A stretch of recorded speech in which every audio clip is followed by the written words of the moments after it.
মেয়েদের এই তিনটি ভুলের কারণে তাদের সংসার আজীবনের জন্য নষ্ট হয়ে যায়। যেই সমস্ত মেয়েদের মধ্যে এই তিনটি আলামত আছে, সংসার টিকবে না। 1 বছর 2 বছর 5 বছর পরে হলেও আপনার সংসার নষ্ট হয়ে যাবে।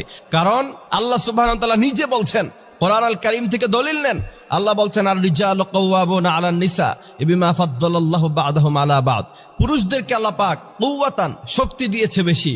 এরা মেয়েদের থেকে একটু বেশি আত্মমর্যাদাশীল হয়, মেয়েদের থেকে তাদের শক্তি সামর্থ্য একটু বেশি থাকে সাধারণত। সেই জায়গা থেকে কোনো মেয়ে যদি ভুল ক্রমেও এই তিনটি ভুলের মধ্যে পড়ে যায়, তার সংসার কিন্তু টিকবে না। খুব সাবধান। প্রথম নাম্বার হচ্ছে অতিরিক্ত জিদ।